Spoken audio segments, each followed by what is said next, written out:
दोस्तों, मैं आपको सुनाने जा रहा हूं अपनी मंडली के सदस्य जमशेद कमर सिद्दीकी की लिखी कहानी उम्मीद की आखिरी मंजिल। जमशेद कंटेंट प्रोजेक्ट के एसोसिएट क्रिएटिव हेड हैं। इनका बचपन पुराने लखनऊ की गलियों में गुजरा और जवानी अभी दिल्ली में गुजर रही है। पत्रकारिता से मास्टर्स हैं और शायरी भी करते हैं। आइए सुनते हैं उनकी लिखी कहानी। सुबह के ट्रैफिक में राजीव की गाड़ी शहर की मसरूफ सड़क पर रेंग रही थी। खिड़की के शीशे कसे अनन्या बाहर की हलचलों को उदास नजर से देख रही थी। ठीक आगे चल रही कार के पीछे चिपके पीले स्टिकर पर लिखा था बेबी ऑन बोर्ड। राजीव ने उसकी नजर का पीछा करते हुए स्टिकर देखा तो दोनों असहज हो गए। ट्रैफिक बहुत है आज, राजीव ने खामोशी तोड़ने के लिए कहा। बट डोंट वरी, हम हॉस्पिटल टाइम पे पहुंच जाएंगे। अनन्या मुस्कुरा दी। बैंक में नौकरी करने वाले राजीव की शादी एडवर्टाइजिंग कंपनी में कॉपीराइटर अनन्या के साथ 7 साल पहले हुई थी। एक कॉमन फ्रेंड की बर्थडे पार्टी में हुई पहली मुलाकात के बाद मुलाकातों के सिलसिलों में इश्क की खुशबू दोनों तरफ फैलने लगी। उन्हें चिट्ठियां लिखना पसंद था तो एक ही शहर में रहने के बावजूद दोनों एक दूसरे को चिट्ठियां लिखते थे। अनन्या को अब भी याद थी राजीव की लिखी वो बहुत बुरी कविता जो उसने अनन्या को प्रपोज करने के लिए लिखी थी। सुनकर पहले वो बहुत हंसी थी और फिर राजीव को गले लगा लिया था। हालांकि शादी की राह आसान नहीं थी। दोनों को अपने अपने घरों में विरोध झेलना पड़ा, लेकिन फिर भी तमाम अड़चनों को लांघते हुए शादी हो गई। और फिर वही हुआ जो इन कहानियों में होता है।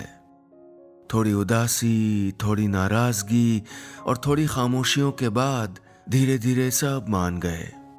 एक प्यारा सा सफेद पर्दों वाला घर, छोटी लेकिन हवादार बैल्कनी, खूब रंग बिरंगे पौधे, बहुत सारी किताबों वाला स्टडी कॉर्नर, प्यार करने वाला और शादी के बाद भी खराब हैंडराइटिंग में प्रेम पत्र लिखने वाला पति। अनन्या ने यही ख्वाब तो देखा था। 4 साल तक अनन्या और राजीव की जिंदगी ताजे फूलों की तरह महकती रही। लेकिन आज से 3 साल पहले जब उन्होंने फैमिली प्लान की तो मायूसी घर की दीवारों में दबे पांव आकर जज्ब हो गई। अनन्या मां नहीं बन पाई। साहब दो ना, भगवान जोड़ी बना रखे। रेड लाइट पर खड़ी कार के शीशे पर एक बुजुर्ग भिखारी ने दस्तक दी। अनन्या ने शीशा नीचा करके सिक्का थमाया और शीशा चढ़ा लिया। राजीव की नजर आगे की खड़ी गाड़ियों की खिड़कियों में झांकती एक बच्ची पर थी। वो 8-9 साल की बच्ची जो खिलौने बेच रही थी। बालों में धूल, कपड़े फटे हुए। वो उन कारों में झांक रही थी जिनमें छोटे बच्चे हों ताकि उन्हें खिलौने बेच सके। अनन्या ने भी उसे देखा। दोनों उसकी नज़र पढ़ने की कोशिश करने लगे। वो कारों में झांकती और बच्चा न देखकर आगे बढ़ जाती। अब वो राजीव की कार की तरफ बढ़ने लगी। राजीव न जाने क्यों उस बच्ची के बढ़ते कदमों से बेचैन हो रहा था। बस वो नहीं चाहता था कि लड़की झांक कर चली जाए। उस बच्ची की आंखों की मायूसी में राजीव को अपनी मायूसी दिख रही थी शायद। वो हड़बड़ा रहा था। बच्ची करीब आई और जैसे ही शीशे से अंदर झांकने की कोशिश की, राजीव ने झटके से गाड़ी थोड़ी आगे बढ़ा दी। अनन्या ने चौंक कर राजीव को देखा। नजरें चुराते हुए राजीव के चेहरे पर एक अजीब सी झिझक थी। कार डॉक्टर मयूरी की क्लिनिक पर रुक गई। पिछले दिनों करवाए गए टेस्ट्स की रिपोर्ट आज आनी थी। राजीव और अनन्या बच्चों की तस्वीरों वाली लॉबी में बैठे अपनी बारी का इंतजार करने लगे। ये इंतजार झेलना मुश्किल था, उतना ही मुश्किल जितनी परिवार और रिश्तेदारों की नजरें जो हर पार्टी या सोशल गैदरिंग में बोल पड़ती थीं। और भाई अनन्या, क्या प्लान? मामी कब बना रही हो? कोई कोहनी मारते हुए कहता तो वो मुस्कुरा देती, लेकिन अंदर ऐसी बेचैनी महसूस करती जैसे बर्फ पर नंगे पांव खड़ी हो। राजीव की कजिन सिस्टर काव्या कभी कभी अपने 2 बच्चों के साथ अनन्या के घर आती थी। बातचीत के दौरान अपने दोनों बच्चों के लड़ने झगड़ने पर खींच कर उठती और दोनों को अलग करते वक्त अनजाने में हंसकर अनन्या से कहती, उफ, ये बच्चे भी ना, कभी कभी लगता है तुम ही सही हो। मजाक में कही वो बात अनन्या की पूरी रात करवटों में बदल देती। डिप्रेशन में जा रही अनन्या को राजीव समझाता था, लेकिन अनन्या पर मायूसी इस कदर हावी हो रही थी कि उसने खुद को घर में कैद कर लिया, यहाँ तक कि नौकरी भी छोड़ दी। उस कंटीले वक्त में भी राजीव अनन्या के साथ था, उसे संभालता हुआ। शायद इसीलिए राजीव कई बार प्यारे प्यारे खत उसके सरहाने छोड़ जाता, जिनमें लिखता, जो बातें हमारे कंट्रोल में नहीं उन पर अफसोस क्यों करना। लेकिन एक उदासी थी जो खुद राजीव के मन में भी खामोशी से रिस रही थी। दिवाली पर जब अनन्या और राजीव पम्मी आंटी के घर गए थे तो उनकी ड्राइंग रूम की दीवारों पर मोम वाले रंग से लिखे 2 के पहाड़े और आड़े तिरछे चेहरों को देखकर बहुत याद आई थीं अपने घर की सफेद कोरी दीवारें। कोई नहीं था जो सजे सजाए कमरे को शरारत से बिखरा देता। कोई नहीं था जो डाइनिंग टेबल पर सॉस टपकाता, साफ फर्श पर गंदे जूते लेकर आता। किसी थकी हुई शाम जब ऑफिस के बाद राजीव घर पहुंचता तो देखता कि अनन्या खुद पूरा कमरा बिखेर कर सुबक रही होती थी। Well, sorry to keep you waiting. Doctor Mayuri ने केबिन में सामने बैठे हुए राजीव और अनन्या से कहा और फिर उन्हें कुछ रिपोर्ट्स दिखाने लगी। कुर्सी पर अगल बगल बैठे राजीव और अनन्या ने मेज के पीछे एक दूसरे का हाथ जोर से पकड़ रखा था। अनन्या ने दूसरे हाथ की 2 उंगलियों को एक दूसरे से बांध रखा था। बचपन के लकी अनलकी वाले टोटके जिंदगी भर साथ रहते हैं। डॉक्टर मयूरी ने डॉक्टरी भाषा में कुछ जानकारी दी। उनके लहजे में हमदर्दी झलक रही थी। So this is why and I am extremely sorry to say but Rajeev can't become a father. Cabin में सन्नाटा छा गया। डॉक्टर मयूरी ने बताया कि आजूस्पर्मिया की वजह से राजीव पिता नहीं बन सकता। इलाज से भी चांसेस ना के बराबर हैं। कैबिन की काटती खामोशी में राजीव कांप रहा था। अनन्या की बंधी हुई उंगलियां खुल गईं और दोनों की एक दूसरे में कसी हथेलियां अचानक अलग होकर दूर होने लगीं। एक लम्हे में पूरी जिंदगी बदलने की ताकत होती है। डॉक्टर मयूरी की कही वो बात जाने कितनी रातें राजीव के जहन में बेसबब लहरों की तरह शोर करती रहीं। कितनी दोपहरें, शामें और रातें अनन्या बिस्तर पर पड़ी रही।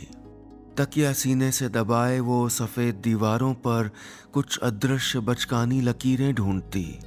चेहरे पर कोई भाव नहीं, आंखों से आंसू बहते रहते जैसे पुराने ज्वालामुखी से बहता गर्म लावा आहिस्ता आहिस्ता रिसता है। मैं जा रहा हूं, बंद कर लेना। सुबह राजीव ने ऑफिस जाते हुए कहा तो अनन्या ने उसकी तरफ नहीं देखा। वो सर झुकाकर चला गया। जब राजीव की गाड़ी चले जाने की आवाज गूंजी तो अनन्या फूट फूट कर रोने लगी। दुनिया में इंसान की सबसे बड़ी ताकत उसकी उम्मीद होती है। ये उम्मीद ही तो है जो मुश्किल से मुश्किल हालात में जिंदा रहने का हौसला देती है। कानों में सरगोशी करती है कि सब ठीक हो जाएगा एक दिन। लेकिन उम्मीद खत्म हो जाए तो हर कदम फिजूल लगता है। अनन्या और राजीव की भी उम्मीद खत्म हो गई थी। राजीव भी सदमे में ही था। बैंक में कैश काउंटर पर बैठे हुए उसका ध्यान बार बार भटकता रहता। नोटों की गड्डी गिनते गिनते अचानक रुककर फिर से गिनती शुरू करता। वॉशरूम में दरवाजा बंद करके देर तक बैठा रहता और कभी कभी आंखों के किनारों पर फिसल आई नमी को आस्तीन से पोंछ लेता। गोद में बच्चा लिए जब कोई पिता उसके काउंटर पर आता और उसे कैश करने के लिए चेक देता तो राजीव चोर नजर से उस पिता और बच्चे को भी देख लेता। क्या बात है राजीव बाबू, चुप चुप लग रहे हो आजकल, सब कुशल मंगल? बगल वाले काउंटर पर बैठे मिश्रा जी ने उस दोपहर लंच ब्रेक में राजीव से पूछा। हाँ, सब बढ़िया। वो कुछ तबीयत ठीक नहीं थी तो मौसम भी बदल रहा है ना। मौसम वाकई बदल गया था। जिंदगी की खुशरंग बहार अचानक धूल भरी आंधी में तब्दील हो गई थी, फिर कभी न बदलने के लिए। राजीव घर पहुंचता तो अंधेरे घर में अनन्या कभी सोफे पर औंधी मिलती, कभी रॉकिंग चेयर पर आंख मूंदे हुए आगे पीछे होती हुई। अपराध बोध, शर्मिंदगी, गुनहगार होने का एहसास ऐसे न जाने कितने दर्द राजीव सीने में समेटे था। एक रात ठंडे बिस्तर पर वो दोनों अलग अलग किनारों पर लेटे थे। कमरे में अंधेरा था। दोनों तरफ के टेबल लैंप की हल्की रोशनी में राजीव दोनों हाथ मोड़कर सर के पीछे लगाए ख्यालों में गुम था और दूसरी तरफ करवट लिए अनन्या लेटी थी। राजीव ने हिम्मत की इस लंबी खामोशी को तोड़ने की। इस चुप्पी के साथ जिंदगी तो नहीं कट सकती थी ना, कहीं तो सिलसिला खत्म होना था। वो अनन्या के करीब खिसका और अपना कांपता हाथ उसके हाथ पर रख दिया। सॉरी, उसने इतना ही कहा और उम्मीद करने लगा कि वो पलटकर उसके हाथ पर हाथ रख देगी। अनन्या वैसे ही लेटी रही। फिर उसने अपनी हथेली राजीव के हाथ पर रखी और उसका हाथ पकड़कर खुद से अलग कर दिया। गुजरते वक्त के साथ अनन्या का बर्ताव राजीव के प्रति और खुश्क होता जा रहा था। अनन्या इस सदमे के साथ जीना नहीं सीख पा रही थी। वो अपनी खामोशी से राजीव को एहसास दिलाती कि वो इस सब का जिम्मेदार है। वो था भी, लेकिन ये सब उसने नहीं चुना था। काश वो समझा पाता अनन्या को। बिजली का बिल जमा कर दिया है। सुबह नाश्ते की टेबल पर राजीव ने नजरें झुकाए हुए कहा तो अनन्या प्लेट के किनारे रखे सॉस में बेख्याली से उंगली फेरती रही। तुम कुछ दिन के लिए कहीं घूम आओ काव्या के साथ ही। मुझे नहीं जाना। दोनों हाथ टेबल पर पटकते हुए उसने बात काटी। फिर झटके से खड़ी हुई और बैल्कनी में पौधों को पानी देने लगी। कुछ लफ्ज राजीव की जुबान पर आते आते जुम्बिश में बदल गए। उसे पता था कि अनन्या का गुस्सा जायज है कि वही तो जिम्मेदार है अनन्या की जिंदगी के सर्द खाली हिस्से का जो कभी नहीं भरेगा। मन की बिखरी किरचें समेटकर भारी कदमों से वो ऑफिस चला गया, लेकिन अनन्या और उसकी उदास आंखें वहां भी उसका पीछा करती रहीं। पत्नी ने मांगी पति से तलाक। राजीव जी, ये खबर देखिए। लंच टाइम में मिश्रा जी की आवाज़ सुनकर राजीव चौंक गया। वो हाथ में अखबार लिए बैठे थे। उन्होंने आगे पढ़ा, पिता बन पाने में अक्षम पति से अलग होने के लिए पत्नी ने दायर की याचिका। राजीव के कान अचानक गर्म होने लगे। अरे सही तो है, क्यों राजीव जी हैं? मिश्रा जी अखबार से झांकते हुए बोले, जो आदमी पत्नी को मातृत्व का सुख नहीं दे सकता उसको अलग हो जाना चाहिए है? अरे भाई, कम से कम किसी और की जिंदगी तो ना खराब हो। क्या ख्याल है? राजीव के होंठ कांप रहे थे। जी जी सही है, कहते हुए राजीव ने जो बेबसी, दर्द और खालीपन महसूस किया वो पहली बार था। मिश्रा जी की बात जहन में छप गई। क्या वाकई उसे अलग हो जाना चाहिए? उसकी कमी अनन्या क्यों सहे? राजीव के मन में यह ख्याल देर तक चलता रहा। पहले अक्सर रात के खाने के बाद वो दोनों साथ टीवी देखते थे, फिर 12 सवा 12 के आसपास सोने चले जाते। लेकिन अब अनन्या टीवी के सामने होती और राजीव उसके बगल में आकर बैठता तो वो रिमोट मेज पर रखकर अंदर चली जाती। उस रात भी ऐसा ही हुआ। फिर अकेले टीवी के सामने बैठे राजीव के मन में मिश्रा जी की कही वो बात बादलों की तरह घुमड़ती रही। नजर सामने दीवार पर लगी उसकी और अनन्या की तस्वीर पर गई। गोवा के कैलिंगुड बीच पर एक दूसरे की हथेलियां गोल मिलाकर दिल बनाते वो दोनों कितने खुश लग रहे थे। पर अब तस्वीर पर कितनी धूल थी, कितनी गर्द, जो लगता था कि शीशा पोंछने पर भी साफ नहीं होगी। उसी देर रात अंधेरे कमरे में राजीव टेबल लैंप की रोशनी में एक खत लिख रहा था। एक खत जो उसकी आगे की जिंदगी और रिश्ते का फैसला करने वाला था। खत की एक लाइन में राजीव का लिखा वो शब्द राजीव को ही घूर रहा था। वो शब्द था डिवोर्स। तितली के पंख जितने नाजुक रंगीन ख्वाब सजाए थे अनन्या ने। रुई के फाहे जैसी नन्ही उंगलियों को पहली बार थामने के, उंगलियां फिराने से लाल हो जाने वाले मुलायम गाल छूने के, एक जगह न ठहरने वाली आंखों में देखने के। बिस्तर पर लेटी अनन्या को तभी याद आया जब वो और राजीव शिमला घूमने गए थे तो उसने छोटे छोटे ऊनी गुलाबी मोजे खरीदे थे। वो उठी और कमरे में रखी लकड़ी की अलमारी की तरफ बढ़ गई।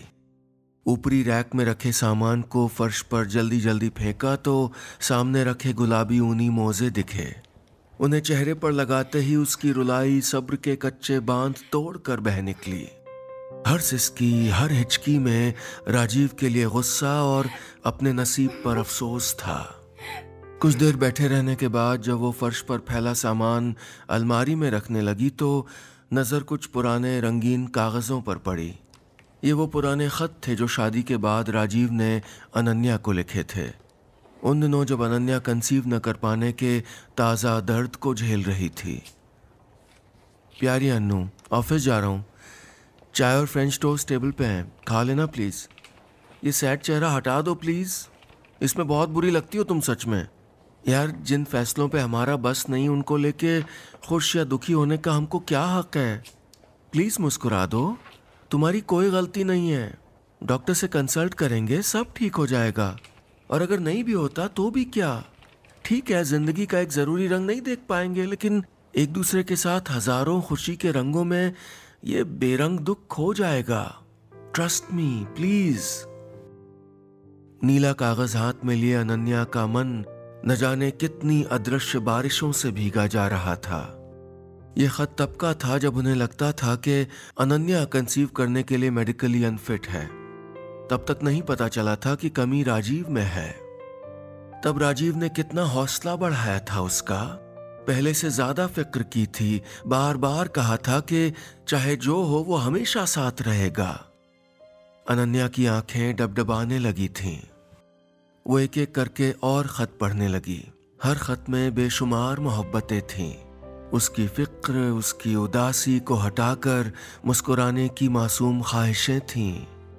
अचानक अनन्या खुद को राजीव के सामने बहुत छोटा महसूस कर रही थी, बहुत छोटा।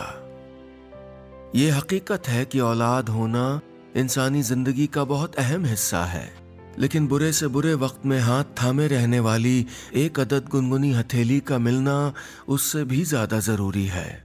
वक्त फिर से साबित कर रहा था कि एक लम्हे में पूरी जिंदगी बदलने की ताकत होती है। अनन्या वक्त के उसी नाजुक लम्हे पर ठहर गई थी। उसे अपने बर्ताव पर अफसोस हो रहा था। वो एक गहरे ख्याल में डूबी ही थी कि उसकी नज़र मेज पर रखे एक ताज़ा खत पर पड़ी, वही जो उसी सुबह राजीव छोड़ गया था। उसने खत खोला और पढ़ना शुरू किया। हर एक सफ़हे पर अनन्या के चेहरे का रंग बदल रहा था। जिंदगी सिर्फ खुशनूद पलों की सजावट से नहीं, अफसुर्दा लम्हों की गुंजाइश से बनती है, और हर लम्हे में जो साथ दे वही हम सफर होता है। लेकिन राजीव के हाथ जिन खुशियों से खाली थे, वो अनन्या को उनसे महरूम नहीं रखना चाहता था। वो घर पहुंचा तो हर तरफ अंधेरा था। लाइट जलाई तो मेज पर सर टिकाए अनन्या बैठी थी। उसके हाथ में वो खत था जो सुबह राजीव छोड़ कर गया था। राजीव ने कंधे पर हाथ रखा कि वो एक तरफ लुढ़क गई। राजीव के जिस्म में कपकपी दौड़ गई। अनन्या, अनन्या! वो बदहवास सा उसे संभालता हुआ बोला।